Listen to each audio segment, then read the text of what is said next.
Blackballed. Blackballed. Blackballed. Blackballed. Blackballed.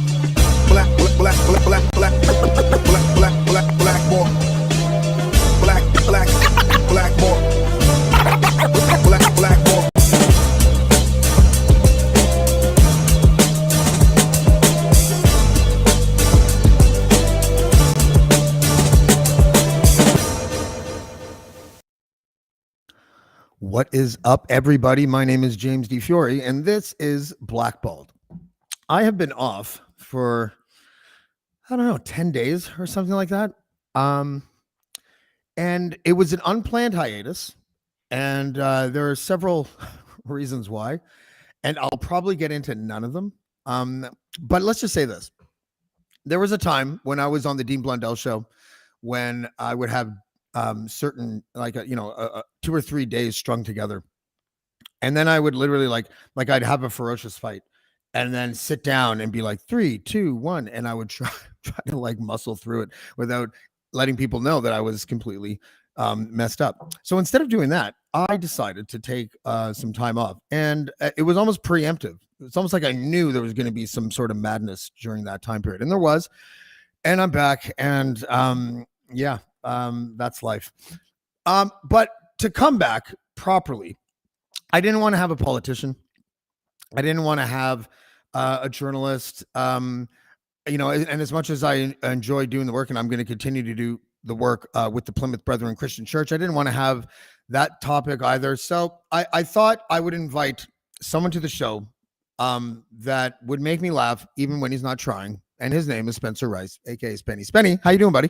I'm well, James. Glad you're back. Thank you very much. It's funny. I was looking at your tweets today, and a couple of them kind of caught my eye. And this one was the first one. It was just talking about this guy who was talking about, I think it was a quote. I don't know who said it, but it was like, we're a student newspaper, and our demographic just doesn't read print. It hasn't read print for years, actually. We're not reaching our target audience. It's sad because print is so cool. First of all, they talk about print like it's vinyl, which is hilarious to me because maybe it is by now. And then you say, sometimes I think about all the businesses' products that have been obliterated or hurt by smartphones. It's mind-blowing. When is the last time anyone bought an alarm clock or calculator or calendar or vibrator? Now, one of those things is not like the other. Correct. Now, is it because of the vibrating setting that a phone has, or because you can order? Like, what is the? Is that the idea? It was just a joke. I mean, the ultimate post wasn't a joke because it is mind blowing when you think about what these smartphones can do, and how it might have. I'm just guessing.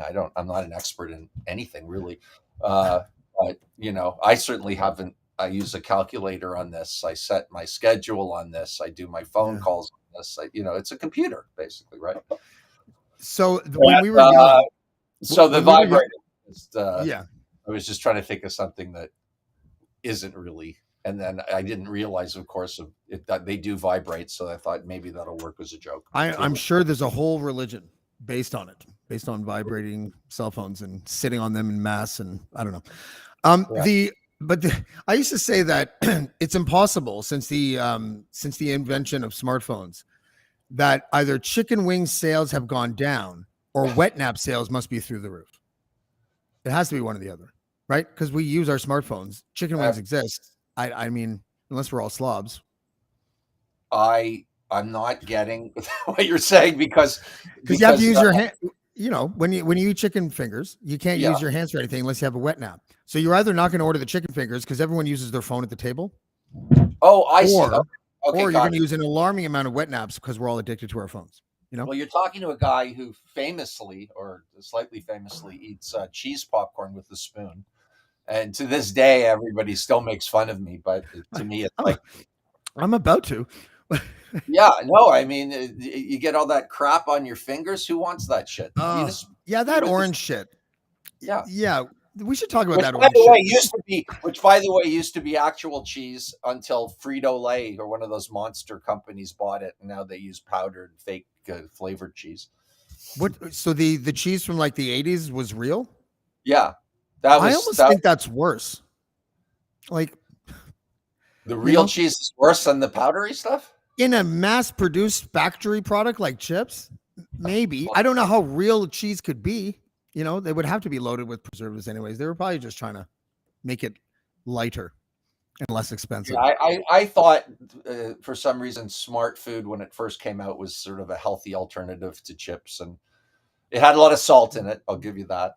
But yeah, I don't know. Like I said, I'm an expert in nothing, absolutely You know, nothing. you don't have to keep saying that. It's okay. We can No, that's just true. yeah. I don't know what I'm talking about half the time, but I think I'm right. I go with what they call intuition. Very Yes. intuitive Yes. about all Yes. kinds of things, and I The believe, craft dinner has that same kind of powdery, kind of fake, whatever it is. And I realized the other day that my kids are notoriously picky. And it was funny because when Anthony Bourdain was still alive, he was talking about how his daughter, I mean, he's a great chef, and his daughter was like eating chicken fingers basically religiously and only until she was like 6 or something, or 7. And my kids are 8 and 6. And I realized the other day that the discernment that they develop is based on fake craft dinner. So, like, you cannot get away with serving kids that know, like, some sort of right, substitute craft dinner. Their right. palate, as unsophisticated it Very might seem to refined. us, is Yes. refined enough to notice if something is just a little bit different. And of Um, course, in the United States, they call it mac and cheese. It's the same stuff. yes, yes, But I grew up, I'm Canadian, so it's always been craft dinner for me. And then there was craft dinner deluxe. Do you remember that? yep, I sure With do. the little can, and had more of a sort of cheese whizzy kind of thing to it, not Yeah, powder. it's a Yeah, little too much. It's like nacho cheese or something. It was yeah, weird. Like, yeah. yeah. Speaking of things that are greasy and orange, I saw you comment. Let's move on to the Trump family. So today, the New York Attorney General basically announced charges of fraud against the entire family. To which Barron was like, "Ha," because Aaron never Trump. gets. Yeah, he's like 8 feet tall. I think he's still 12. I don't know how old he is, right? But like, I have a fear that guy. I hope that guy ends up being like, either, just has a quiet life and it's peaceful, or will be the worst one out of all of them. It would just be interesting to see Well, I that like Mary metamorphosis. Trump. I don't know if you follow her at all. She's Is that the sister? it's his niece, and Oh, she's some kind of doctor, and she's just. I read her book, and I follow her on Twitter. She's gay. She's really smart. I think she's not a psychiatrist, but what are they called? The other, psychotherapist. yeah, like a therapist of some kind, and a psychologist. But she's really smart, and she's got tremendous insight, obviously, into that family. Yeah. And she's as anti-Trump as anybody. And she's great. People should follow her, Mary Trump, and buy her book. She's fantastic. Yeah. I like that all this stuff playing out in public. I think I share a concern of yours, though, that you mentioned briefly off air, which is that, and it's weird because you almost can't placate the January 6th type cultural movement that seems to be taking place in Canada as well.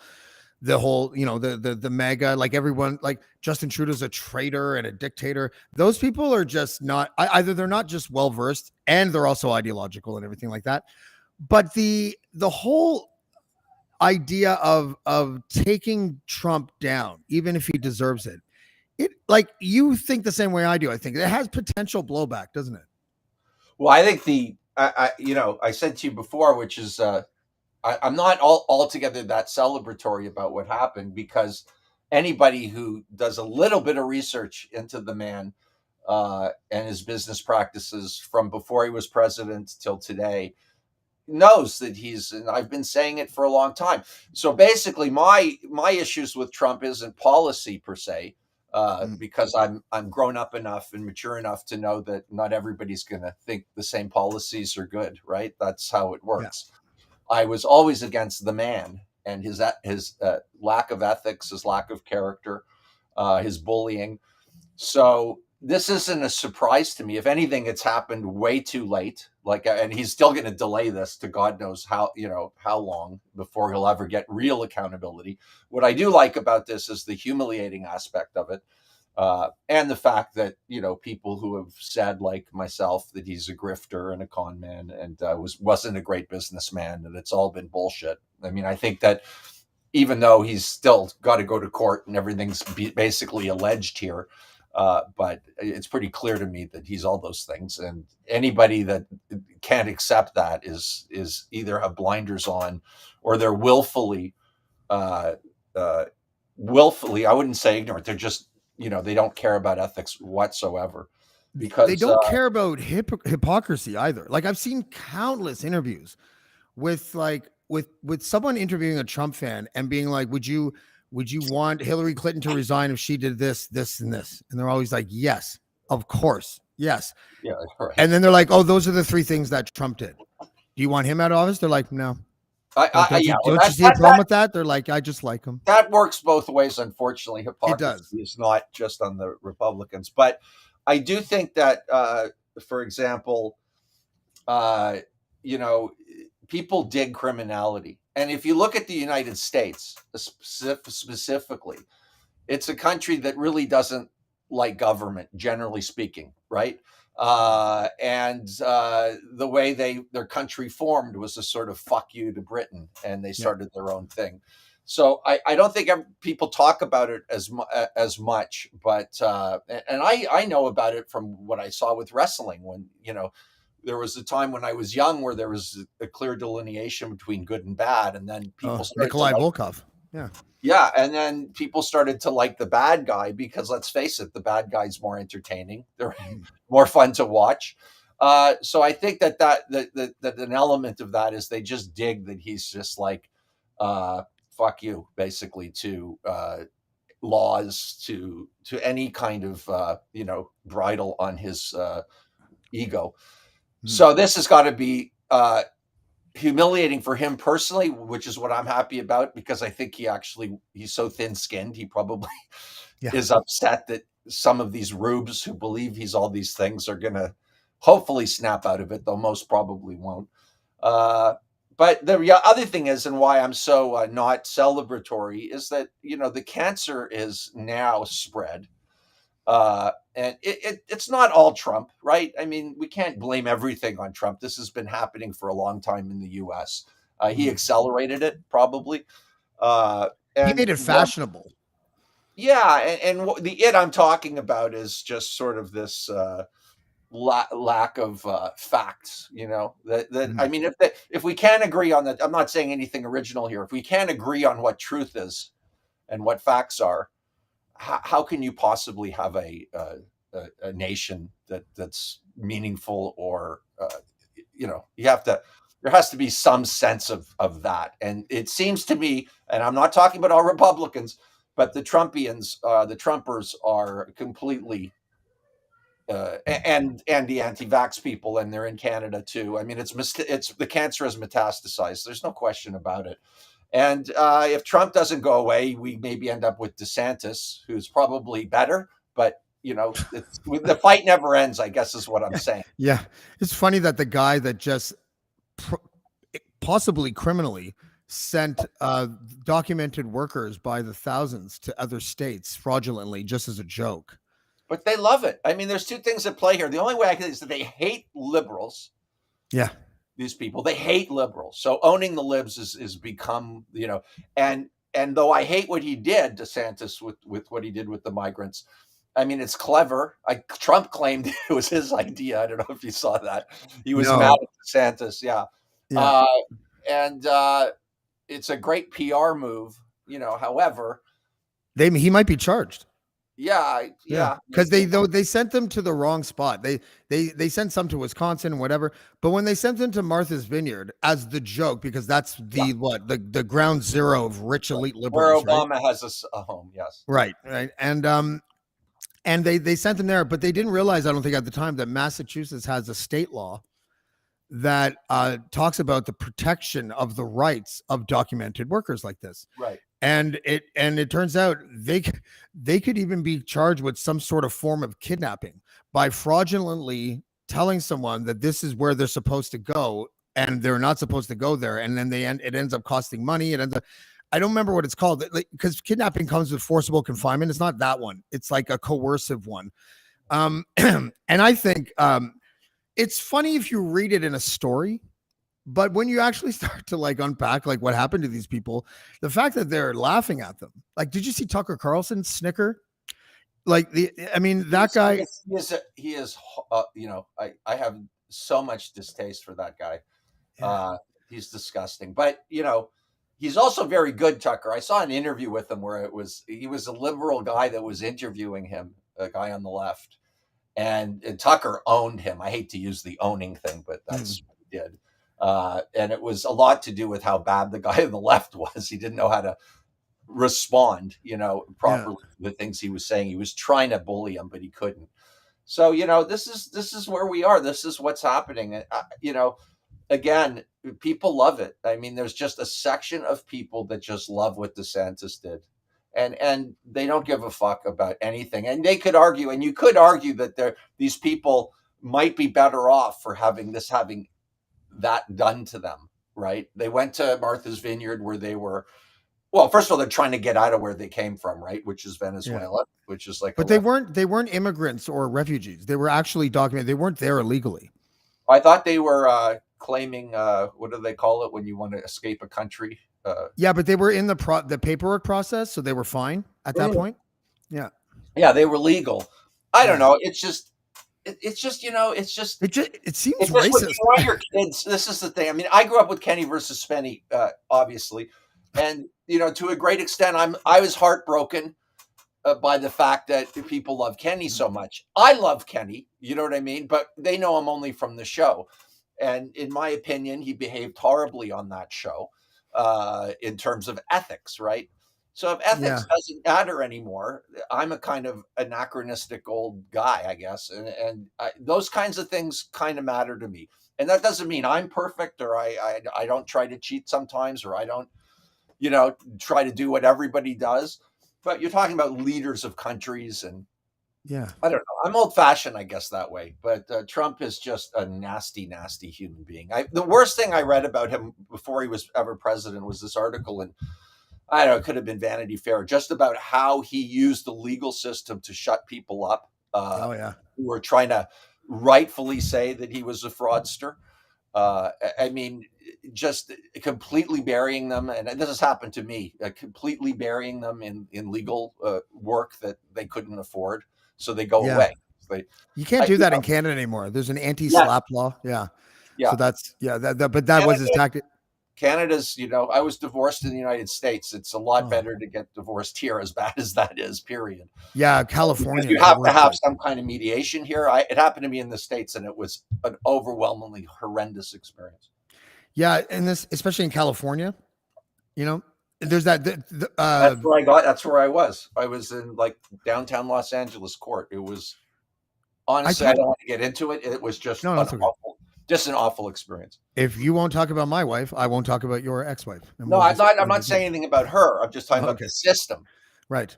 It's not based on resolving conflict. It's based on keeping the conflict going so that the lawyers can continue to make money. And the kids in the hall guy, I always forget his name, Foley. Yeah. That's a divorce case that I always think of when I think of California divorce law, because he was married to someone for like a minute. It was like a year or something, but he was doing news radio at the time. Yeah. And he was making news radio money. So the judge was like, okay, so I don't know how many years. I don't know if it's in perpetuity or whatever it is. But 2 years later, he didn't have news radio anymore, but he still had to pay as if the scale of, that. Well, you can reverse that. I'm doing that myself, but it takes years, especially because I'm in Canada now.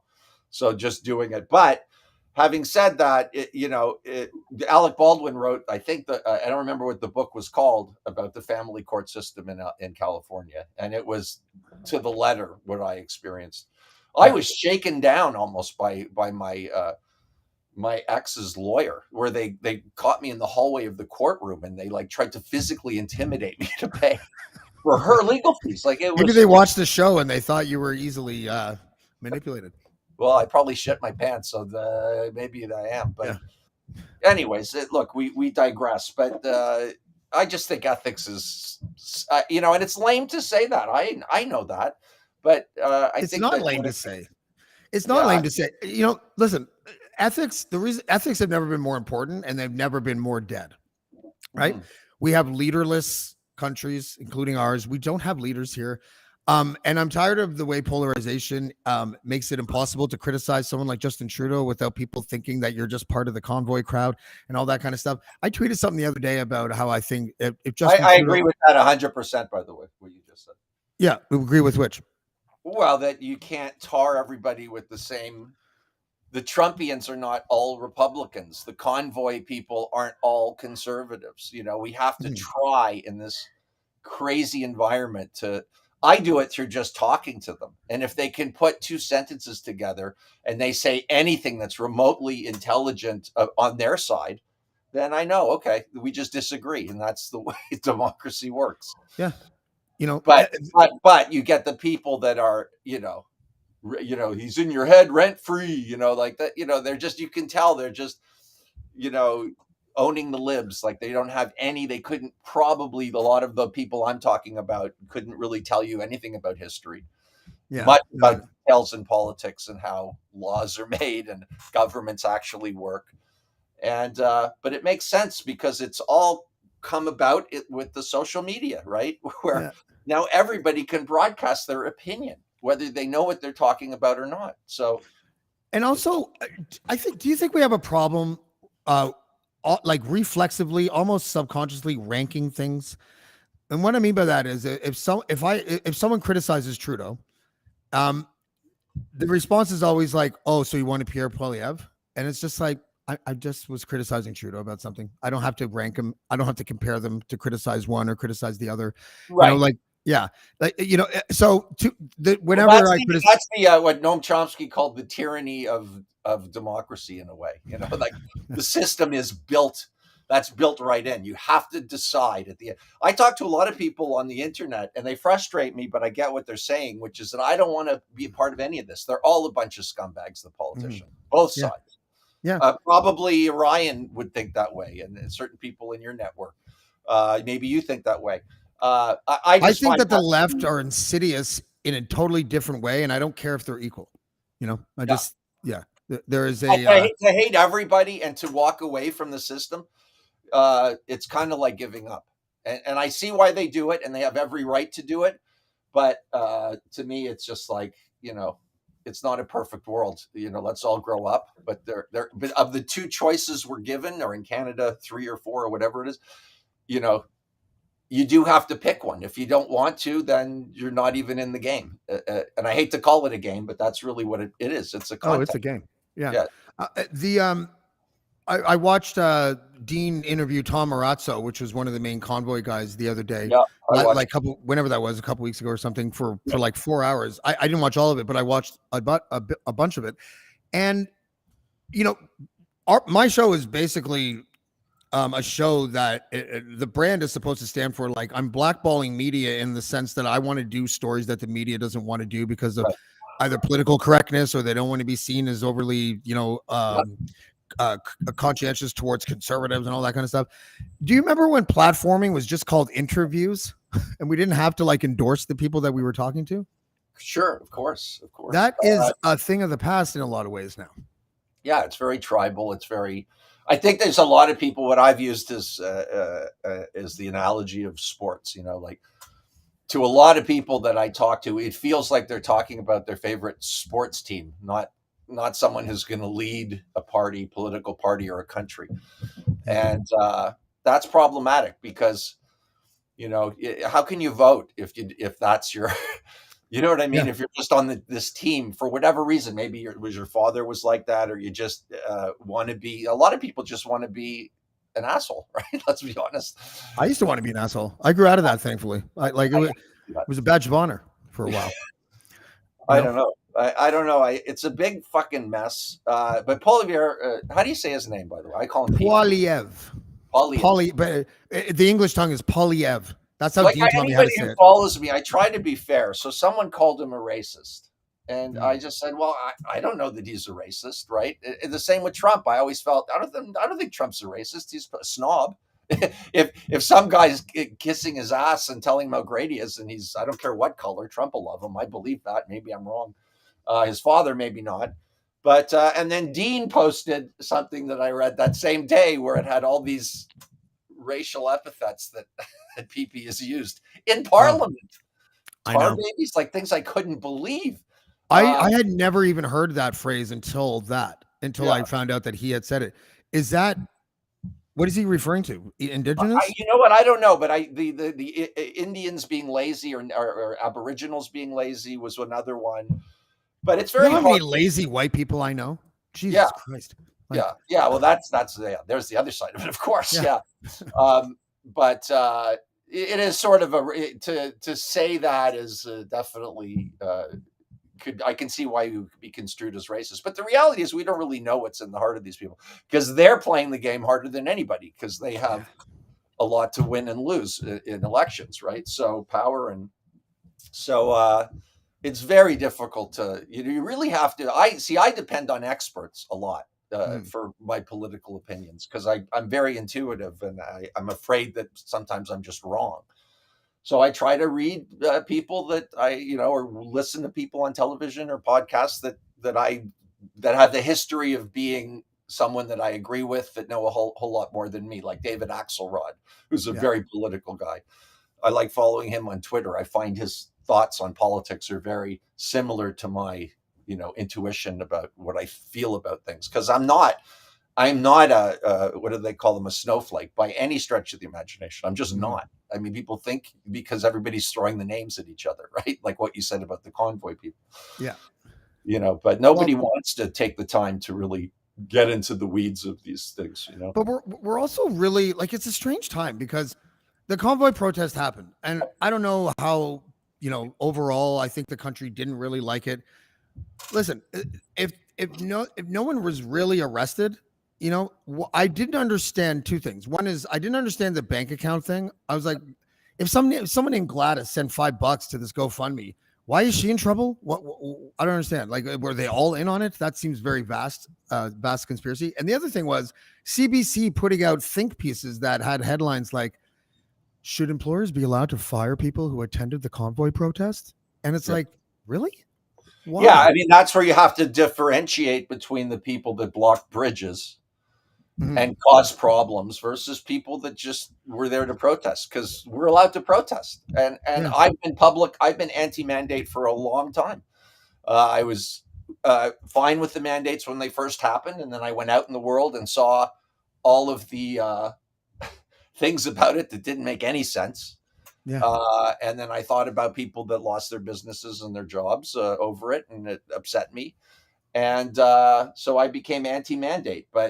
But to most people, I'm Spenny the snowflake idiot, and which is what it is, which is what people project onto you because nobody wants to take the time to have or you don't even have the chance to have the conversation on social media. Really, you've gotten into it with people where you're writing back and forth in the comments, and they're somewhat lengthy. You can't do it as much Yeah. on Twitter.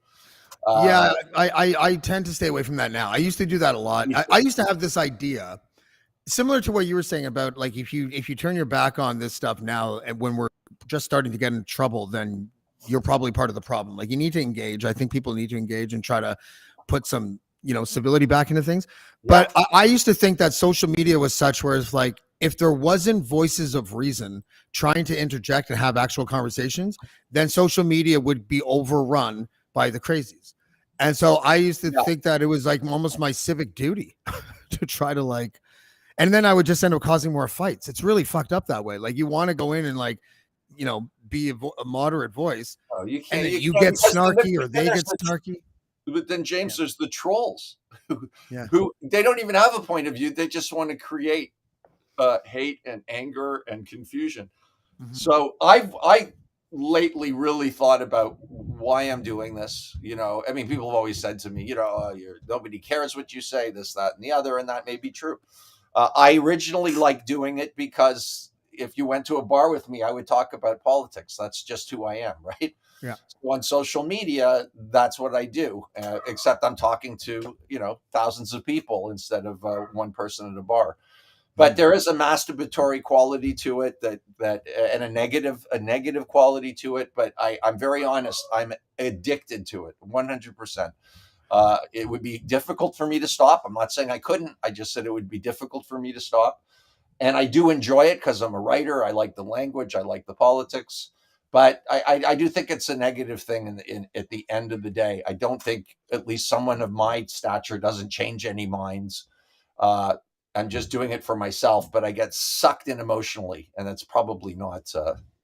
You know what? I think the contribution that people that you make, and I guess me to a certain extent, I covered politics as a freelancer for years.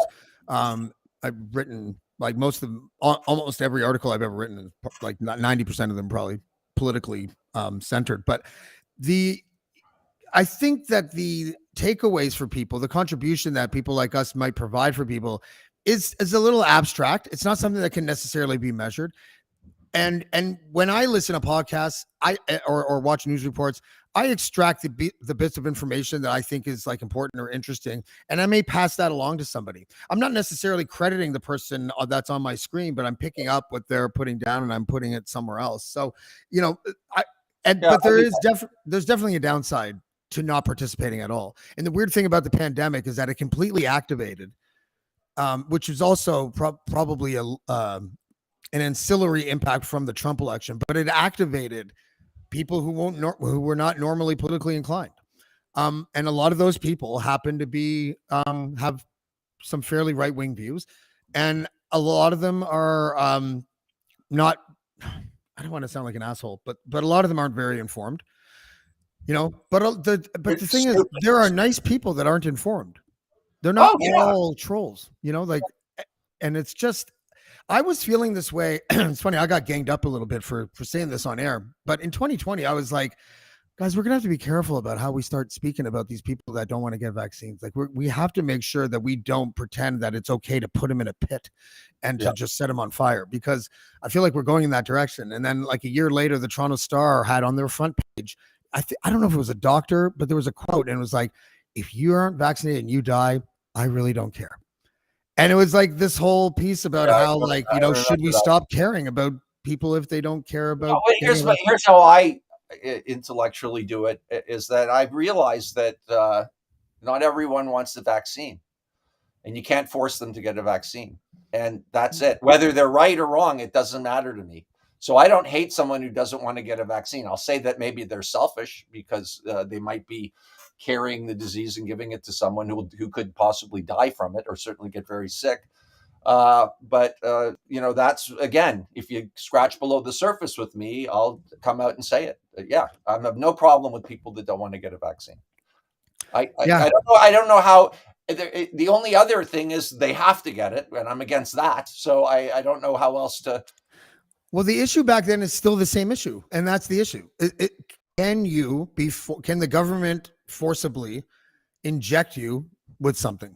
Well, they can't, so they coerce you, and that's why I became against mandates in a way, because it would be one thing, and it's sad. I'm triple vaxxed, I guess. I would get another one if I felt it was the right thing to do, and I listened to all the doctors, the vast majority of doctors, because I don't believe in conspiracies that they're trying to implant something into me or anything like that. And not to mention all these people that are anti-vaxxers, they've all been probably vaccinated for smallpox and any number of things when they were young. But having said that, it's like the abortion thing. It's very similar. It's like, do you have the right to your body and choices that you want to make? Yeah, no, that is not an unfair comparison. It's somewhere in this pandemic, there was like a shift in the thinking of the international body known as the World Health Organization.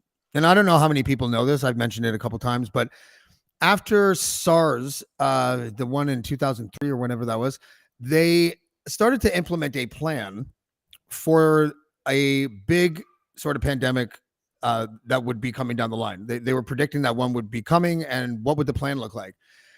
And I've heard some experts actually on Al Jazeera talk about how this plan was not meant for any particular pandemic.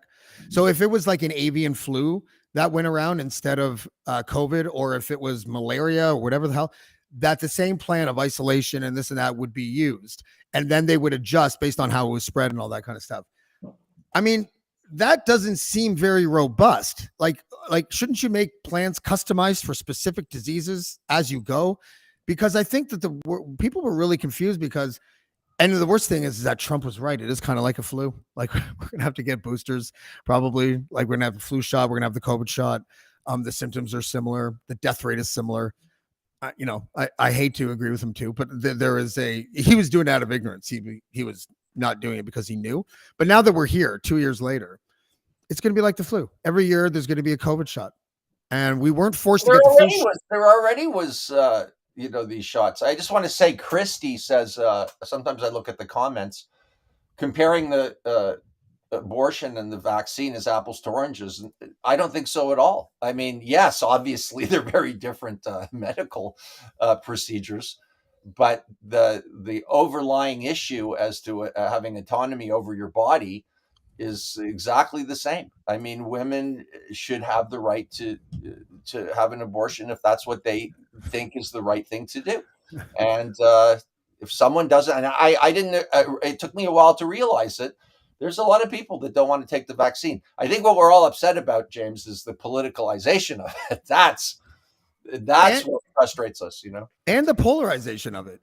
Yes, because if you don't have a vaccine and someone is pro-vaccine, that person has an identity constructed for you immediately after they find out that you don't have it, whether or not that it's even true. And there are people that are so pro-vaccine that I'm just like, all right, take it easy a little bit.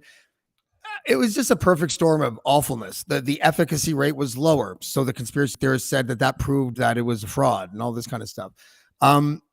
I don't know. I'm double vaxxed. Stone Seawitch, who I guess I see on social media a lot, is saying that abortions don't affect hospitals and being able to get into an emergency hospital because it's so full, and that's absolutely true.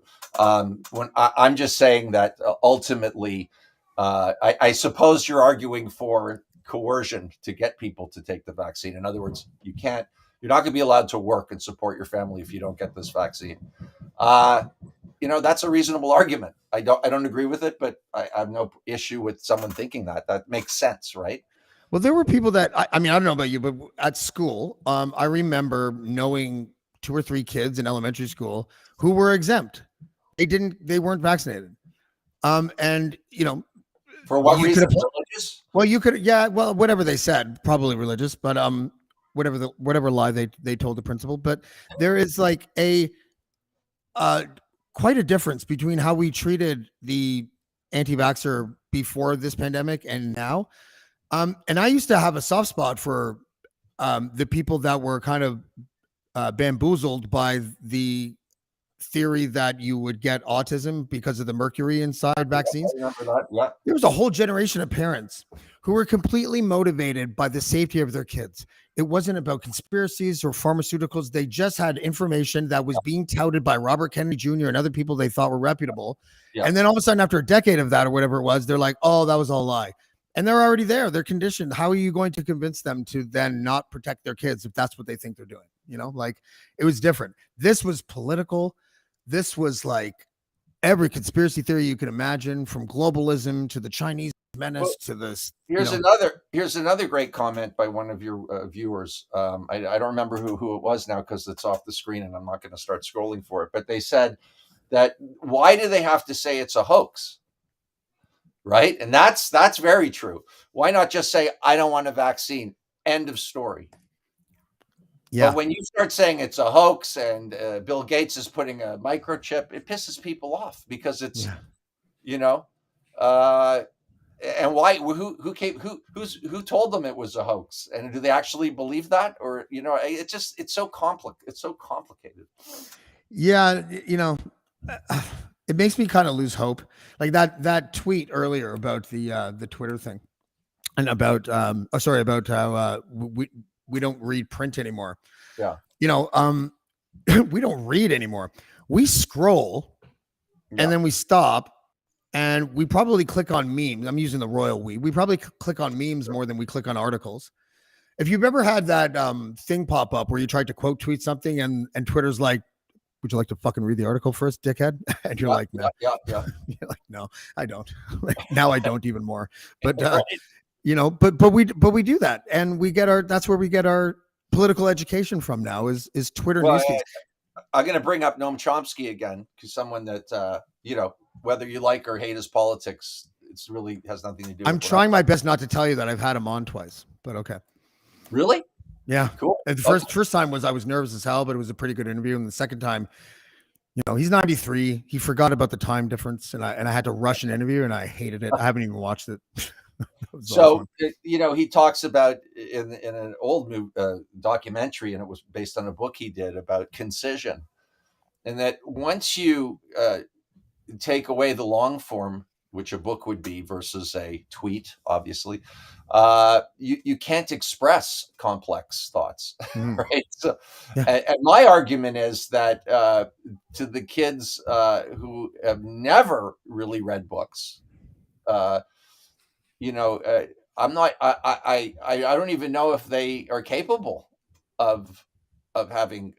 This sounds. I don't mean it to sound as bad as it's going to sound, but I mean, it's a muscle, right? The brain, you know, and reading takes concentration, and it's a complex thing of reading and taking it in and being able to balance what you know with what you're reading. Are they even able to do that? Because they've never done it. Yeah, I mean, I grew up. I'm old. I grew up before the internet. You know. And, you remember that stickball and fishing with like string and stick? Fishing, yes, I remember it all. But again, I'm not saying anything like that. Just be where the world evolves. But what Chomsky said about that's very true, and that's what we're kind of talking about. Like, you can't. I'm going to be a snowflake to anybody who doesn't take the time to talk to me about all the different issues to come to a conclusion of where I am on the political spectrum, right? And it's the same with anything you read. Like, you can't understand history in any kind of way if you don't delve into the many complexities of World War II, of everything, you know, like it's just. And I would say that the where the left is guilty of that is where they try to censor people from talking about certain topics that have become their sacred cows and all that kind of stuff. And I don't really want to get into the weeds on this. I had a trans activist on the show not too long ago named Karina Cohn, and you know, she happened to have the same. I had never heard a trans activist who had the opinion that trans women should not be playing women's sports. So I thought it was interesting to have her on and have that perspective. But I'm, you know, my kids are approaching the age where they're going to start learning about gender in grade school. And, you know, I don't want to be the guy that's like, this ain't fucking real. There's not dozens of genders, even though I would lean that way. I just want to see the data. I just want to see the science. That's what Bill Maher said. That's what Bill Maher said, and he ate shit and he's still eating shit about that. Well, and you know what? But if you know, the one thing you learn, I think, as a mature person, and I don't mean just years on the planet, but just being mature, is that, you know, you're going to come up against people that you disagree with, and you might have to live with it for whatever reason. It's going to brush up against, geez, if I say this about something with the trans community, all of a sudden, even though I don't mean it in my heart, I have nothing against them. They might take it in a way. You know what I mean? It's very difficult to negotiate this stuff without deep discussion and hugs and but like what your thought was, I kind of know what you're thinking. I mean, let's just bring it up. I mean, women, biological women versus trans women in sports. Does the trans woman have an advantage? I don't even see. I just don't care.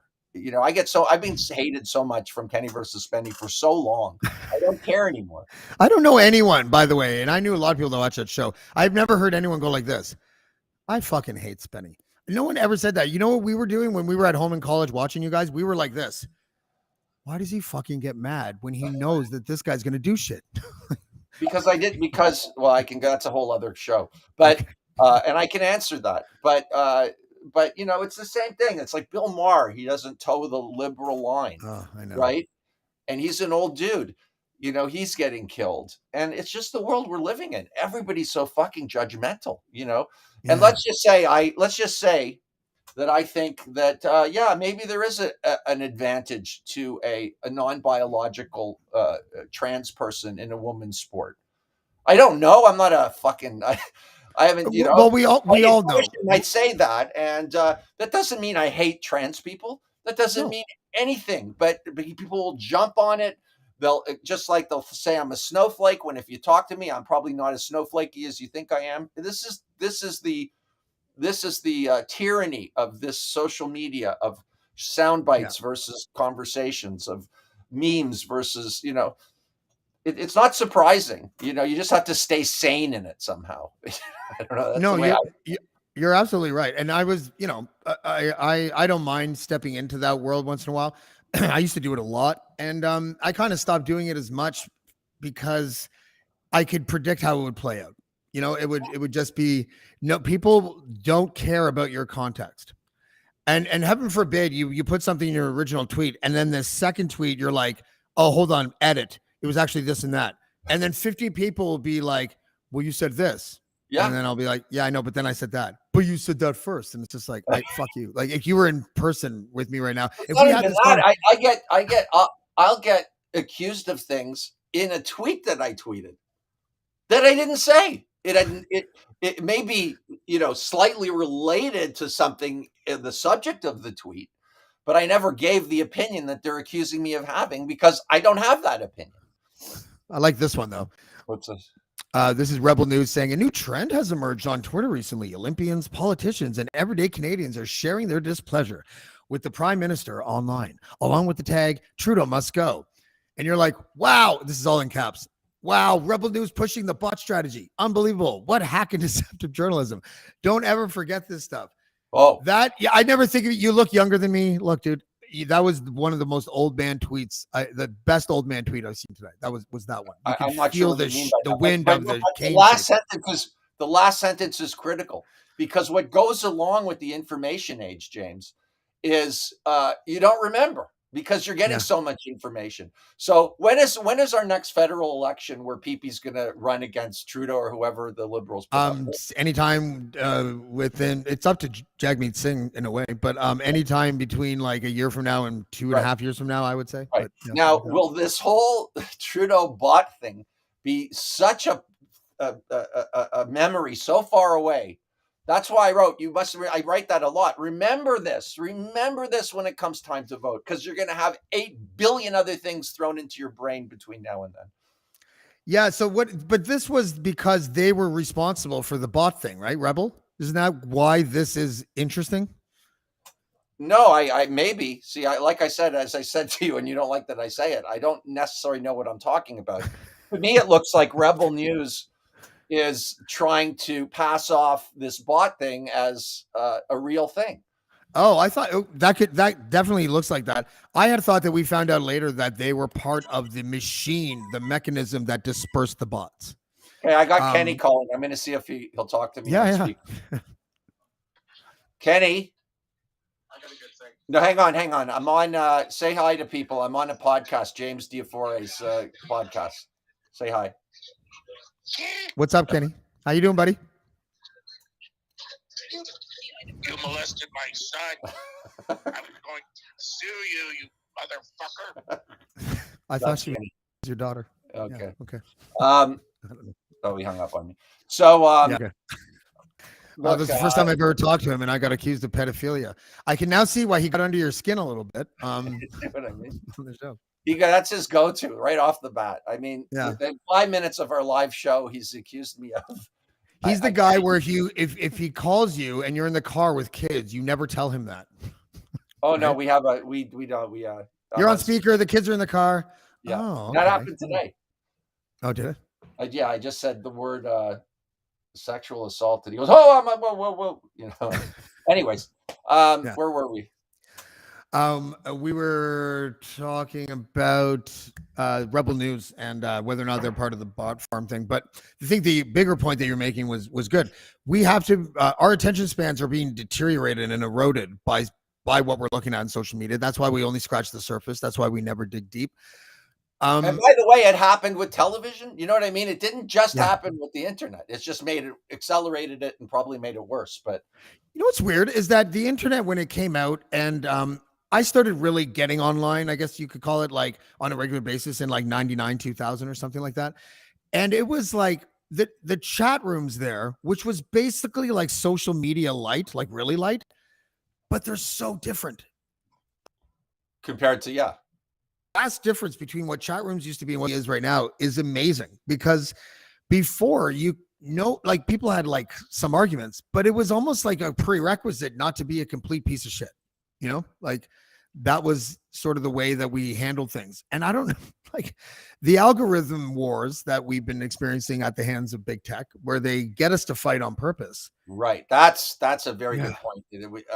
I always forget about that. That's a whole other layer. Well, they probably have an algorithm that makes you forget too, right? And they make money off of it, which is, even more obscene, really. But again, it's very difficult to navigate this world that we're in right now with any kind of consistent philosophical view, because you say one thing wrong and you're you're anti-trans, or you're fucking this or that or the other. It's just like, wow.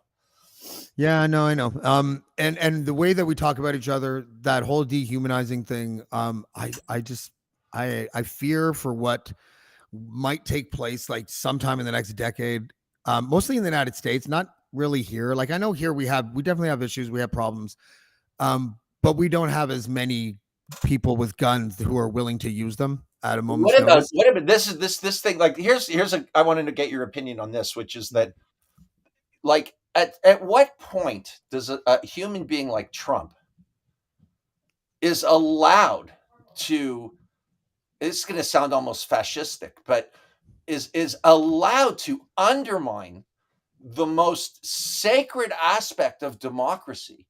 And what he's done lately, and he's done this before, is he's threatened covertly that his people are going to get violent if he's indicted for anything. I know. So that should be a crime in and of itself. How's that not incitement, right? Yeah. Well, yeah. How is the system? And again, this isn't directed at all Republicans. I'm talking about a specific person here who happened to have been president of the United States. I mean, that's a pretty free country. I mean, they're basically letting him gaslight democracy, and they're talking about it in the news, like America might become fascist.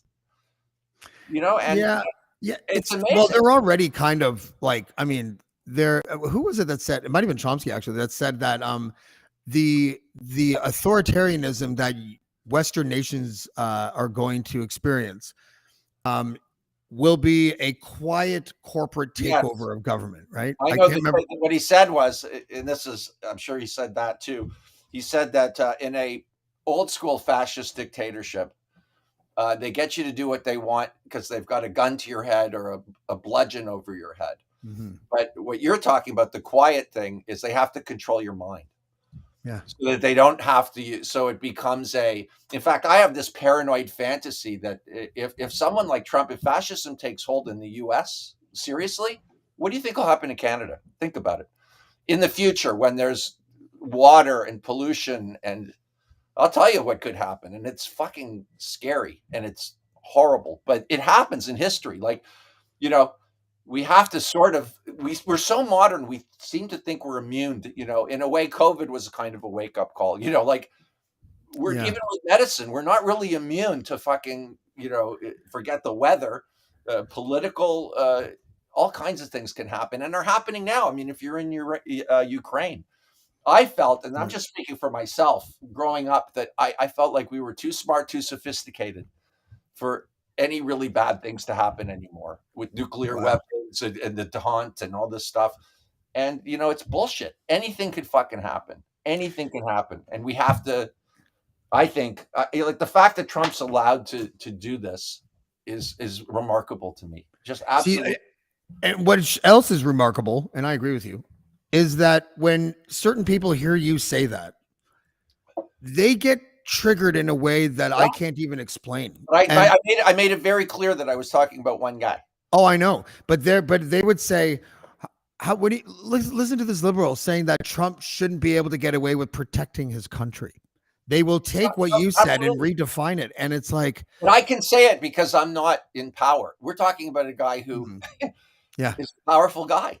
And I don't like saying it. I don't know. I'm sort of put in a corner to say it because I do find it remarkable. Like when I hear Liz Cheney talk, here's a person that politically I probably would despise, right? She's a conservative. she just smiles so goddamn much. It's hard to take. But I've never seen her smile. she's a Ever. party gal. No, I get it. But look, I sort of when she speaks, it sheds chills down my spine because I think she's right, like 100% right. And Adam Kinzinger, and I'm wondering where are all these other fucking Republicans? Like, where are they? Like, they're not. There's so few of them that are. They're afraid to get primaried. Because didn't that just happen to Liz Cheney? She's out now, isn't she? She just lost her election, didn't she? Yeah, she's the January 6th committee. She'll probably run for president and lose, but imagine she was the moderate. I'm not saying anything should happen to him. It's just amazing to me that there's nothing built into the system process wise he literally will have to be indicted on a crime and then he won't be allowed to be president. I think he'll probably die before it gets to court. I think, I do. Actually, what I really think. Wait a sec. The election, he might live to the election, 2024. So I'm just saying that at the end of the day, I'm not a sadist. I know you see all the memes with them in orange suits and the whole family, and I can't stand That's them. That's not a sadist. That's doing what's right for the world. Okay. Well, again, I'm overly nice. Okay. And no, you're not. he could easily become president again. And as far as I'm concerned, so every time people say to me, he's living in your, he's not president anymore, he's in your head rent free. It just blows my mind that they don't know that he's still a viable, he still controls the Republican Party. There's two parties in the United States. Yeah. People are so dumb. I don't know what else, there's no other way to put it, that they have a political opinion and they don't understand why people are still hysterical about Donald J. Trump. Oh yeah. I agree with you 100%. He could totally win. What? He could absolutely win. And here, like, okay, the best case scenario for that country is that I think that they should destroy him publicly with all of the leaked information about the shit that he did. Criminally. So he can't criminally. run. Well, no, because the best situation would be for him to run and lose, right? That would be the best situation for the country. Because if you prevent, no, I think it's just as dangerous if you prevent him from running. Then everyone's ignited, right? Like then they're all like, that's a good argument, but I disagree with it. But you could be right. I think you just take him out of the equation, but then you're going to have, that's what I'm saying. The cancer is spread. You've got the Marjorie Taylor Greene. I mean, she's a nobody really on the national picture. She could never become president, but look who they're electing. Like I know. It's like the Tea Party kids that were over at they say Newt Gingrich. You can blame Newt Gingrich for all of this. I'm always against blaming one person because this just never, it just can't be true. But they say he was a huge part with that whole Tea Party thing. Yeah, and where we are right now. It was a group effort, I think, but he was definitely probably one of them for sure. Yeah. It created a weird thing. That whole era of like Tea Party and Sarah Palin. Sarah Palin was like, I remember thinking at the time, like, there's no way they can get lower than this. This is insanely stupid. This person is. Oh, they've surpassed it. And then Trump. So now we have to come to grips with the idea that if there is someone out there worse than Trump, they stand a chance of getting elected in the United States of America. Right. That's fucking crazy. Like that. I don't know how, I don't know if any of this is reversible. Like if Facebook and Twitter and TikTok and whoever else just like disappeared. No, tomorrow. You said it. You actually say, I think the most wisdom about what you said was that if he's humiliated, if he runs again, Trump, and he's humiliated, the whole thing with the Trump movement is winning. Remember, you're going to get so sick of winning. Now we find out that he really wasn't a great businessman. He was actually an awful businessman who lied and cheated and conned. And then, if he loses again, I don't think I share your fear, but I do think there's a way of it going away. Well, I don't understand why the CIA can take out Kennedy for Vietnam, but they can't, like. Well, you can't even say that because that's their whole deep state thing. Like that's I'm like just the worst saying, thing you could say. like they're a bit lazy. I mean, Well, first of all, we could talk about the Kennedy assassination. I don't think you think it was the CIA. You sounded very confident. I love the Kennedy story because when I was a kid, and it's probably Oliver Stone's fault, I was like, clearly it was a conspiracy. Something happened to that man, and it wasn't just the lone gunman. And then when I got older, the conventional wisdom flipped to, you know what? Turns out a lot of people are conspiracy theorists, and it was most likely a lone gunman. I don't think it was a lone gunman, and I don't know who did it. Then that's pretty much where I am on that. Okay. Like, You sounded it's interesting. I think it was the mafia, personally. And I don't think it was the lone gunman theory whatsoever. I believe the Warren report didn't think the country could handle the reality of it, so they whitewashed it. But I don't know what I'm talking about, as I've said many times on this program. But the guy, Came to the right place, Benny. New Orleans mob boss, I think his name was Marcellus. His famous Yeah, he was played by John Candy in the movie. Yeah, right. He was, which is weird casting when you think about it. yeah. Anyways, who knows? But yeah, I think it's a conspiracy. So there, right away, I don't think all conspiracies are full of shit. But when you can then it becomes full of shit. You're frozen on my screen right now, but it's okay because I gotta go because the next show is gonna be coming on soon. But all right, well, dude, I could talk to you about this stuff all day though. So I know. Well, one day, do you don't drink? Is that what? I drink. Like... I drink very. I have a funny story before we go. Actually, I drink Corona, and that's it. I only drink Corona to the point where my stomach, if it has any other beer, is just like, get the fuck out of here. I went to the local LCBO to get Corona, and I've already lost my man. Look at your screen. What? I got a Corona. I can't. You're frozen in my screen. Oh, sorry. Yeah. What happens in this software is that you might not be frozen anyone else, but to me, you're frozen. Okay. Anyway, so I got some Corona, and I got, but they only had the mini bottles, and actually says the word "little" on the side of the case. So I'm just like, I already lost my man card for drinking Corona, and now you have to put the word "little" on these little hobbit-sized beers and stuff. But yeah, it's all I drink. I drink like a 6 every couple weeks, something like that. Well, give me a call. We'll continue this. It's endless. The conversations, you're interesting to talk to, and I like being on the show. So right, thank you for having me. Thanks, Benny. I appreciate it, buddy. We'll talk to you soon. Okay. Spencer Rice, aka Spenny. At first I was like, do I call him Spenny or Spencer? Because when I look at him, my brain just yells Spenny. And I address him as Spencer in emails. And now that I've seen that he writes his own name as Spenny, I'm going to just probably start calling him Spenny.